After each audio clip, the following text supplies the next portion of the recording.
Hello everyone, হরে Krishna, Radhe Radhe, good morning. আমার চ্যানেলে তোমাদের সকলকে স্বাগত জানাই। কেমন আছো তোমরা সবাই ঠান্ডায়? আমাদের এখানে তো খুবই ঠান্ডা পড়েছে। তো চলো সকাল সকাল এক গ্লাস গরম জল খেয়েই দিনটাকে শুরু করলাম। আমাদের প্রতিদিনের জীবনটা দেখতে খুব সাধারণ মনে হলেও এই ছোট ছোট কাজের মধ্যেই লুকিয়ে থাকে এক অদ্ভুত শান্তি। আজ সারাদিন আমার টুকিটাকি কাজগুলো তোমাদের সাথে শেয়ার করব। তো চলো, সকালবেলায় গরম জল খেয়ে নিলাম, এরপরে তো ওয়াশিং মেশিনে জামা কাপড়গুলো আগে কাচতে দিলাম। এরপর ঘরে চলে এলাম, এরপর বিছানাটাকে একটু ভালো করে পরিষ্কার করে নিই। সকালবেলায় ঘরের মধ্যে বিছানো অগোছালো হয়ে থাকলে না একদমই ভালো লাগে না দেখতে। তো আগেই বিছানাটাকে পরিষ্কার করতে হবে। তো চলো বিছানাটা ভালো করে পরিষ্কার করে নিই। আর আমাদের ওখানে এত শীত পড়েছে না, একটা ব্ল্যাঙ্কেট ঢাকা দিলে হচ্ছে না, আর একটা ব্ল্যাঙ্কেট নিতে হচ্ছে।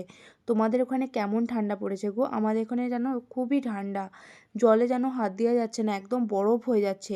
আর দেখো তো, এই আয়নাটা নিয়ে পড়েছি এক সমস্যায়। আয়নাটার মধ্যে যে কী যে সাদা সাদা স্পট হয়ে যায় না, বুঝতেই পারি না। প্রতিদিন জানো সকালবেলায় কলিন দিয়ে পরিষ্কার করি, তারপরেও যেন কেন হয়ে যায় বুঝতেই পারি না। এরপর ড্রেসিং টেবিলটা মুছে ভালো করে জিনিসটা জায়গায় রেখে নিলাম। তো দেখো ঘরটাকে সকালবেলায় কেমন সুন্দর করে সাজিয়ে গুছিয়ে নিলাম।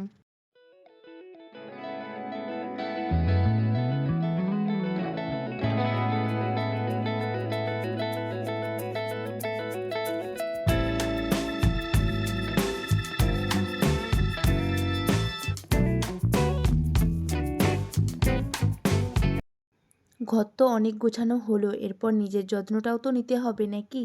শীত মানেই তো ত্বকে টান টান ভাব।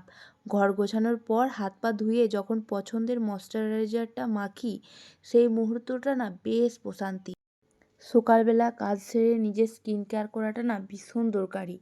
এই শীতে না একদম স্কিনটা এতটাই ড্রাই হয়ে যাচ্ছে যে সকালবেলায় উঠে কাজটা সেরে ব্রাশ ট্রাশ করে এরপর ক্রিম ট্রিম লাগিয়ে মাথাটা ভালো করে একটু আঁচড়ে নিয়ে মাথাটা একটু বেঁধে টেঁধে এরপরে রান্না করতে যাব।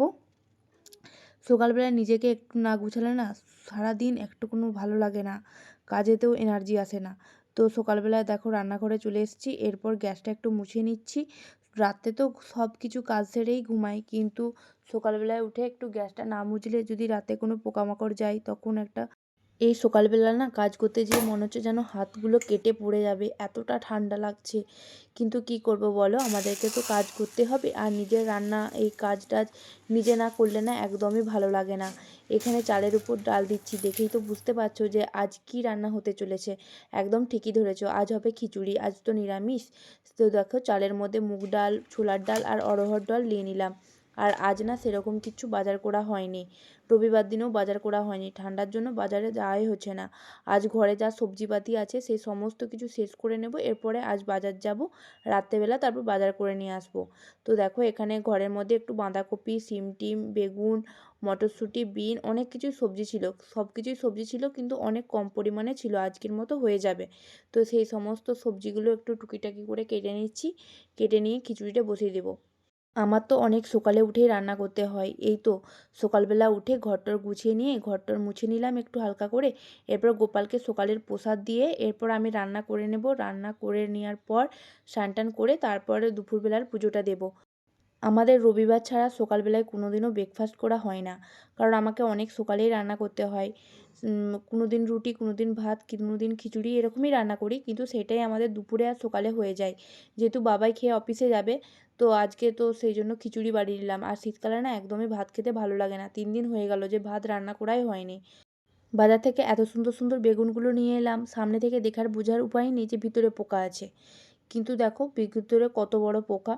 তো তোমরা ধনেপাতা কে খিচুড়িতে দাও বলো তো? আমিও জানো আগে দিতাম না, কিন্তু আগের বছর 1 জানুয়ারিতে আমরা একটা মন্দিরে গিয়েছিলাম, ওখানে খিচুড়ির প্রসাদ খেয়েছিলাম, দেখলাম খিচুড়ির মধ্যে না ধনেপাতা দিয়েছে, আর সে যে কী অপূর্ব স্বাদ, এখনও যেন মুখে লেগে আছে। খিচুড়ি করতে যে প্রত্যেকবার না ওই কথাটাই মনে পড়ে। তো তোমরা তো খিচুড়ি কে কে প্রেসারে খেতে ভালোবাসো? আমি প্রেসার কুকারে খিচুড়ি খেতে না অনেক ভালোবাসি। আর যেহেতু খিচুড়ি করতে অনেকটা টাইম লাগে হাঁড়িতে বা কড়াইয়ে, আর প্রেসার কুকারে না তাড়াতাড়ি হয়ে যায়। আমাকে না খুব তাড়াতাড়ি রান্নাটা কমপ্লিট করতে হবে, ওই জন্য না খুবই তাড়াহুড়ো করছি। আমরা তো সকলেই খিচুড়ি রান্না করতে জানি, কিন্তু চলো তোমাদের সাথে শেয়ার করি আমি কিভাবে রান্না করি। একটা মিক্সিং বলে, এই তো গোটা জিরে আর কয়েকটা কাঁচা লঙ্কা, মানে 2-3টে মতো, আর কয়েকটা আদার টুকরো নিয়ে ভালো করে পেস্ট করে নেব। নিরামিষ খিচুড়ি রান্নার সময় যদি ওই আদা কাঁচা লঙ্কা আর বাটার পেস্টটা দেওয়া হয় না, খুবই অপূর্ব স্বাদ হয় জানো তো। তো ওই পেস্টটা দিয়ে দিলাম, এরপর ভালো করে একটু কষিয়ে নিয়ে এরপর টমেটোটা দিয়ে দিলাম কেটে, এরপর ভালো করে সবজিগুলো ধুয়ে দিয়ে দিলাম, এরপর চাল চালটা দিয়ে দেবো, চাল ডাল সয়াবিন এ সমস্তগুলো ভালো করে দিয়ে দেবো, দিয়ে নিয়ে ওই তো 5-6 মিনিট ভালো করে একটু কষিয়ে নিব। কষিয়ে নেওয়ার পরে প্রেসার কুকারের ঢাকাটা দিয়ে দেবো, 2-3টে সিটি দিয়ে দিলেই হয়ে যাবে খিচুড়ি। খেতে কিন্তু মন্দ হয় না, খুবই ভালো টেস্ট হয় জানো তো, আমার না খুবই পছন্দের। হাঁড়ির থেকেও এই প্রেসার কুকারের খিচুড়ি খুবই টেস্ট লাগে, আর সময়টাও তো কম লাগেই বটে। আজকে না সবজি নেই বলতে বলতে অনেকটা পরিমাণ সবজি হয়ে গেছে জানো তো। আমি তো সেটাই ভাবছিলাম যে খিচুড়িটা ধরবে তো, না অবশেষে দেখলাম ধরে গেল, না হলে হয়তো আবার একটা হয়রানি হতো, আবার কিছুটা ঢেলে নিয়ে কড়াইয়ে হয়তো করতে হতো। কি একেই তাড়াহুড়ো আছি। এই তো দেখো সবজিটা তোমাদের সাথে কথা বলতে বলতে কষানো হয়ে গেল, আর এখানে ওই প্রেসার কুকারের বাটিটার মধ্যেই আমি জল দিয়ে দিলাম, এই তো 2 বাটি জল দিলাম, তাহলেই দেখো হয়ে যাবে।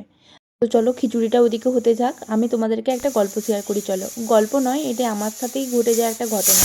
একদিন কী হয়েছে জানো তো, আমি না গ্যাসটা জ্বালিয়ে আর প্রেসার কুকারে জল দিয়েছি, জল দিয়ে এরপর চালটা ধুতে আসছি, আর কি করেছি না ঢাকাটা ওই প্রেসার কুকারের উপরেই রেখে দিয়েছি, লাগাইনি কিন্তু উপরেই রেখে দিয়েছি। আর আমি চালটা ধুবো আর এত জোরে আওয়াজ হয়ে প্রেসার কুকারটা বাস্ট হয়েছে না, কি বলবো, প্রচুর ভয় লেগেছিলো জানো তো। অনেক দিন হয়ে গেছিলো প্রেসার কুকারে ভয়ে রান্না করতেই পারিনি। তো এখন যাই হোক ভয়টা কেটেছে, আর ভালোভাবেই এখন রান্না করি। আর ওই প্রেসার কুকারটা না কোনো পিজনের ছিল না বা ভালো কোম্পানির ছিল না, ওটা না সাবানগুলোতে পেয়েছিলাম, সেই জন্যই হয়তো এরকম হয়েছিল, জানি না। তবে তোমরা সবাই সাবধানে খুব প্রেসার কুকারে কাজ করবে।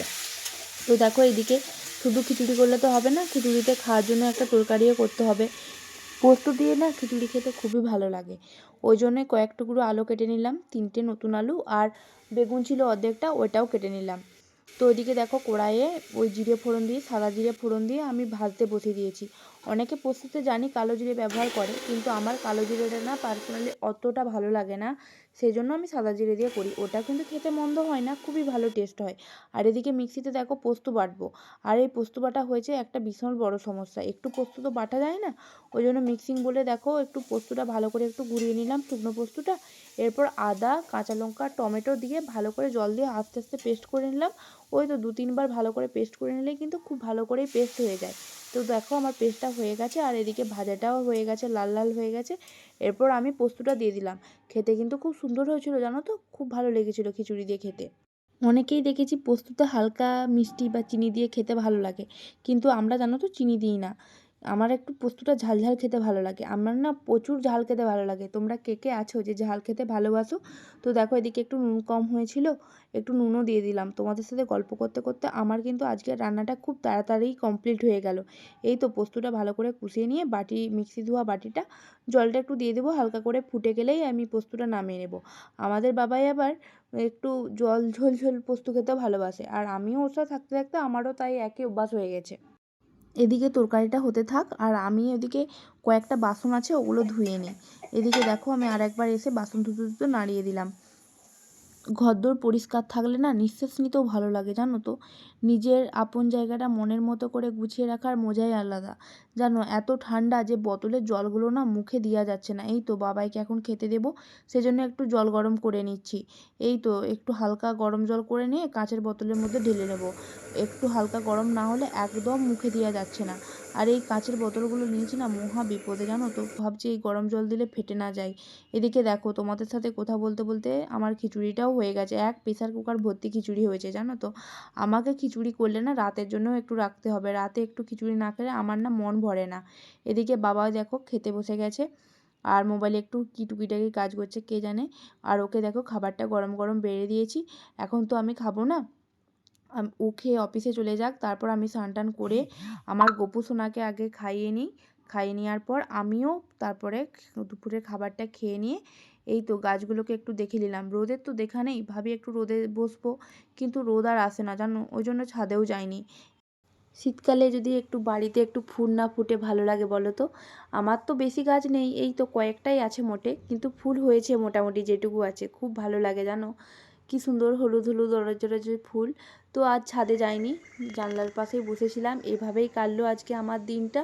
তোমরা সবাই ভালো থেকো, আবার দেখা হবে পরের ভিডিওতে।